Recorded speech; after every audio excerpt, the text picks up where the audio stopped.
Welcome to the Daily English Learning Podcast.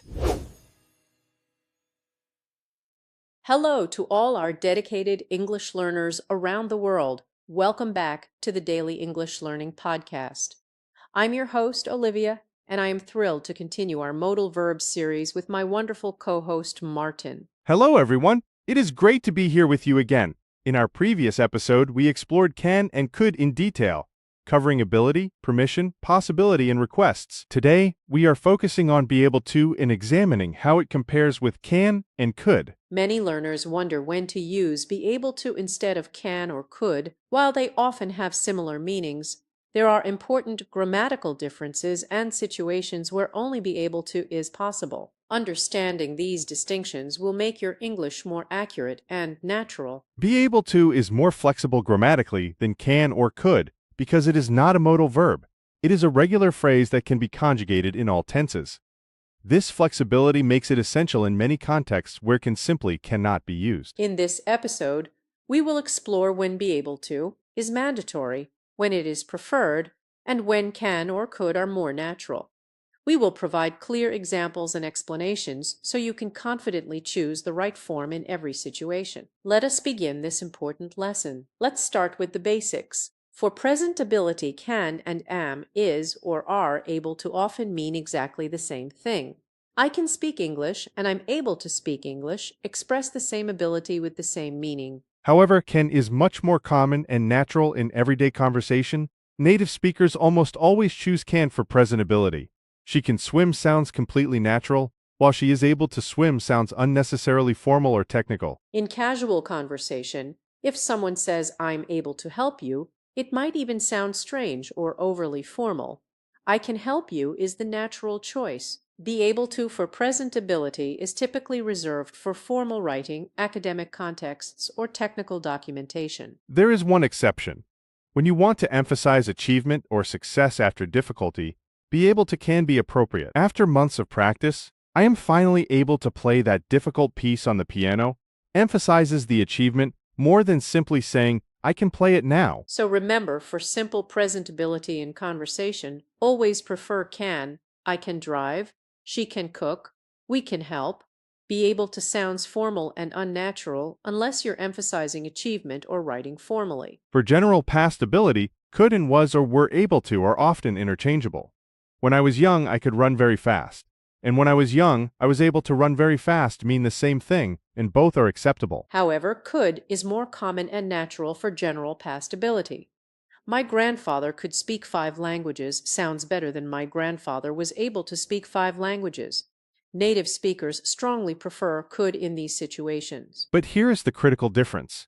For specific achievements or single successful actions in the past, you must use was or were able to, not could. I was able to finish the project on time is correct. I could finish the project on time is wrong for a specific completed action. This is one of the most important rules. Could describes general ability over time, but was or were able to or managed to describe specific successful actions. After trying for hours, I was able to solve the problem is correct. I could solve the problem sounds like general ability, not a specific achievement. More examples. The firefighters were able to rescue everyone from the building describes a specific successful rescue. We cannot say the firefighters could rescue everyone, or, despite the difficulties, we were able to complete the contract, a specific achievement. However, in negative sentences, both couldn't and wasn't or weren't able to work for both general and specific situations. I couldn't solve the puzzle yesterday, and I wasn't able to solve the puzzle yesterday are both correct for a specific failed attempt. For future ability, we have 2 main options, can with future meaning or will be able to. I can help you tomorrow and I will be able to help you tomorrow are both grammatically correct but have slightly different implications. Can with future time expressions is common and natural. I can meet you next week, or we can discuss it at the meeting tomorrow. Native speakers use this constantly and it sounds natural and direct. Will be able to is also correct and perhaps slightly more formal. I will be able to attend the conference next month, or she will be able to start work on Monday. It explicitly marks the future and can emphasize that ability will exist after current obstacles are resolved. There is a subtle difference in emphasis. I can call you tomorrow suggests present intention and capability. I will be able to call you tomorrow might suggest that currently you cannot call, but tomorrow the ability will exist. For example, my phone is broken now, but I will be able to call you tomorrow after I get it repaired. In questions about future plans, can is more natural. Can you come to the party on Saturday? Sounds much better than will you be able to come to the party on Saturday? The second form sounds overly formal or suggests potential obstacles. However, after certain time expressions or in more formal contexts, will be able to is preferred. In 5 years, I will be able to retire, or after completing this course, students will be able to write professional reports. These sound more natural than using can. Here is a crucial grammatical rule. You cannot use can or could after another modal verb. You must use be able to. I might be able to help you is correct. I might can help you is completely wrong. This is one situation where be able to is absolutely mandatory. You should be able to finish by 5 o'clock is correct. You should, can finish is grammatically impossible. Modal verbs cannot be combined with other modal verbs. More examples. We must be able to communicate clearly uses must plus be able to. Or, they may be able to attend the meeting uses may plus be able to. In both cases, can is impossible. You ought to be able to solve this problem, or I would like to be able to speak French fluently. These structures require be able to. There is no alternative. Can simply cannot fit grammatically after these expressions. Even with semi-modals like have to, we use be able to. I will have to be able to work independently, or you need to be able to work under pressure. These job requirements commonly use this structure. With perfect tenses, you must use be able to because can has no perfect forms. I have been able to work from home this week is correct. I have can work from home is impossible. Present perfect examples. She has been able to improve her English significantly, or we have not been able to contact him yet. These express ability continuing from past to present and only be able to works grammatically. Past perfect uses had been able to before the accident. He had been able to walk normally describes ability that existed before a past point. Or they had never been able to agree on the issue expresses lack of ability up to a past moment. Future perfect requires will have been able to. By next year, I will have been able to save enough money for a car, or by the time you arrive, we will have been able to complete the preparations. These are less common but grammatically necessary. With present perfect continuous, the structure becomes have been being able to, which sounds extremely awkward. Native speakers avoid this by restructuring sentences. Instead of saying, I have been being able to work, we would say, I have been working, or I have been able to work. After to infinitive structures, we must use be able to, not can. I want to be able to speak confidently in public is correct. I want to can speak is impossible. Common verbs, followed by infinitives, require be able to. I would like to be able to play the piano. She hopes to be able to travel next year, or we need to be able to respond quickly. These are everyday structures where cannot work. It is important to be able to communicate clearly, or the goal is to be able to finish on time. In these sentences with infinitive structures, be able to is the only option. This is very common in professional and academic contexts. After adjectives followed by to, we also need be able to. I'm happy to be able to help, or she was relieved to be able to find her keys. Again, can is grammatically impossible in these positions. Be able to can be used in passive constructions, while can creates more awkward passive forms. He is able to be contacted by email works better than he can be contacted by email, although both exist. In practice, native speakers often restructure to avoid these awkward passives entirely.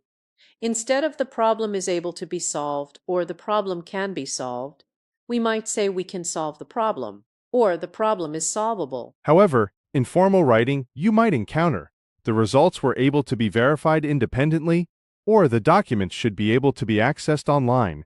These are grammatically correct, but often sound bureaucratic. Be able to is preferred in formal writing, especially academic, legal, or technical contexts. The software is able to process large amounts of data sounds more formal than the software can process large amounts of data. In business reports, academic papers, or technical documentation, You will see be able to much more frequently than in conversation. Participants were able to complete the task in an average of 15 minutes. Sounds appropriately formal for a research paper. Be able to can also emphasize achievement or success after difficulty. Despite the challenges, the team was able to complete the project ahead of schedule, emphasizes overcoming obstacles more than the team could complete the project. When you want to stress capability or achievement, be able to adds weight. I'm very proud to be able to support my family, or it is an honor to be able to represent my country. These sound more significant than using can. In negative present forms, can't and am, is, or are not able to are similar, but have subtle differences. Can't is more direct and common. I can't swim is natural. I'm not able to swim sounds formal or even medical. I am not able to attend the meeting sounds more formal and perhaps emphasizes obstacles preventing attendance, while I can't attend the meeting is simple and direct. In business emails either works, but can't is more common. For past negatives, couldn't and wasn't or weren't able to are largely interchangeable. I couldn't find my keys, and I wasn't able to find my keys mean the same thing, with couldn't being more common in speech. In future negatives, won't be able to is the standard form since can has no future form. I won't be able to come to the party, or they won't be able to finish on time. This is the natural and correct construction. In questions about ability, can is almost always more natural than be able to. Can you speak Spanish is the normal question. Are you able to speak Spanish? Sounds stiff and overly formal. However, there are contexts where are you able to is appropriate. When asking about capability considering current circumstances, it works well. Are you able to work overtime this week? Might be asked by a manager considering your schedule and commitments. Will you be able to attend the conference? Is a natural future question, while can you attend the conference also works. Will you be able to explicitly refers to future capability and sounds slightly more formal. In past questions, could and were you able to are both possible? Were you able to fix the problem? Might be asked about a specific past situation, while could you speak English when you were 10 asks about general past ability. Some expressions strongly prefer one form over the other. I would love to be able to is a common expression. I would love to be able to travel the world sounds natural. I would love to can travel is impossible. I used to be able to for past ability that no longer exists is common. I used to be able to run marathons, but now I cannot. This expresses loss of ability over time. I have always been able to expresses lifelong ability. I have always been able to learn languages easily, or she has never been able to understand mathematics. These are natural perfect tense expressions. In conditional sentences, both forms appear. If I were able to travel anywhere, I would go to Japan. And if I could travel anywhere, I would go to Japan are both correct, with could being more common and natural. British and American English both use can and be able to similarly, but there are minor stylistic preferences. British formal writing might use be able to slightly more often than American English, which tends toward directness. In legal and official documents, be able to appears frequently in both varieties. The tenant shall be able to access the property, or employees must be able to lift 20 kilograms, are standard formal phrasings. In technical manuals and instructions, you will see both. Users should be able to install the software, or you can install the software by following these steps. The first is more formal, the second more user-friendly. Let's address frequent errors. Mistake number 1. Using can after modal verbs. Wrong. I might can help you, correct? I might be able to help you. This is a very common mistake. Mistake number 2. Using could for specific past achievements. Wrong. I could finish the project yesterday. Correct. I was able to finish the project yesterday. Remember, could is for general ability, not specific successes. Mistake number 3. Using can in perfect tenses. Wrong. I have can worked from home, correct? I have been able to work from home. Can has no perfect forms. Mistake number 4. Overusing be able to for simple present ability. Wrong. I am able to speak English in casual conversation. Better. I can speak English. Save be able to for when it is necessary or adds emphasis. Mistake number 5. Forgetting to conjugate be in be able to. Wrong. She be able to come. Correct. She is able to come or she will be able to come. Be must be conjugated according to tense and subject. Here is a simple decision tree. If you are talking about simple presentability in conversation, use can. If you need a perfect tense, use be able to. If you have another modal verb, use be able to. For past specific achievements, use was or were able to. For general past ability, prefer could. For future, can with time expressions, or will be able to both work, with can being more casual. In formal writing, lean toward be able to. In conversation, strongly prefer can, unless grammatically impossible. After to-infinitives, you must use be able to. When emphasizing achievement or capability after difficulty, choose be able to. When simply stating facts about ability, choose can. This distinction helps you sound more natural. Let's review systematically. Can is used for simple presentability, permission, and general possibility. It is the most common and natural choice for everyday conversation about ability. Be able to is required after modal verbs, in perfect tenses, after to-infinitives, and in passive constructions. It is preferred in formal writing and when emphasizing achievement. For past general ability, could is preferred.